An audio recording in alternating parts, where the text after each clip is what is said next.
మాజీ మంత్రి జోగి రమేష్ ను అక్రమంగా అరెస్ట్ చేశారు. ముద్దా తుఫాన్ వల్ల రైతులు నష్టపోయారు. కాశీబుగ్గ ఆలయంలో తొక్కిసలాట జరిగి 9 మంది చనిపోయారు. దానిని డైవర్ట్ చేయడానికి జోగి రమేష్ ను అరెస్ట్ చేశారు. నిన్న తొక్కిసలాట ఘటనకు 90 ఏళ్ల ఒక వ్యక్తి మీద కేసు పెట్టారు. అలానే తిరుమల సింహాచలంలో ఘటనలు జరిగినప్పుడు ఎందుకు పెట్టలేదు? మాజీ మంత్రి అనిల్ కుమార్ యాదవ్. బీసీ నాయకుడు మాజీ మంత్రి జోగి రమేష్ గారి అక్రమ అరెస్ట్ ఈరోజు చూస్తూ ఉన్నాం. ఈ ప్రభుత్వం వచ్చిన తర్వాత ఏదైనా ఒక భారీ ఇన్సిడెంట్, ప్రభుత్వానికి నష్టం జరిగే ఒక ప్రక్రియ జరిగితే వెంటనే దాన్ని దారి మరలించే కార్యక్రమం జరుగుతూ ఉంది. ఒక పక్క తుఫాన్ విపత్తు వల్ల రైతులు నష్టపోయారు, రైతాంగం నష్టపోయారు. ఇవన్నీ తర్వాత కాశీబుగ్గ ఇన్సిడెంట్ నిన్న 10 మంది చనిపోతే దాన్ని రూపుమార్చేదానికి ఈరోజు జోగి రమేష్ అన్నన్ గారిని అరెస్ట్ చేశారు. అసలు ఈ కేసుకి సంబంధించి నిందితులు ఎవరు?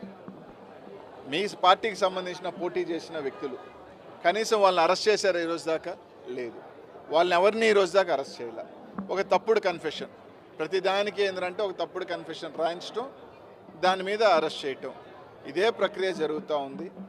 ఈరోజు తప్పకుండా జగన్మోహన్ రెడ్డి గారు ఈరోజు ప్రజల్లో మళ్ళీ వస్తూ ఉంటే మేము పొరపాటు జరిగింది, తప్పు జరిగింది, జగన్మోహన్ రెడ్డి గారిని ఈరోజు ఈరోజు మేము ఆయన ఎన్నుకోకుండా ఏ విధంగా నష్టపోయామనేది ప్రజల్లో ఒక భావన ఉంది. కూటమి ప్రభుత్వం చెప్పిన దొంగ హామీల వల్ల కావచ్చు, లేకపోతే దొంగ ప్రామిసుల వల్ల కావచ్చు, మోసపోయామని ఒక భయం ఉంది.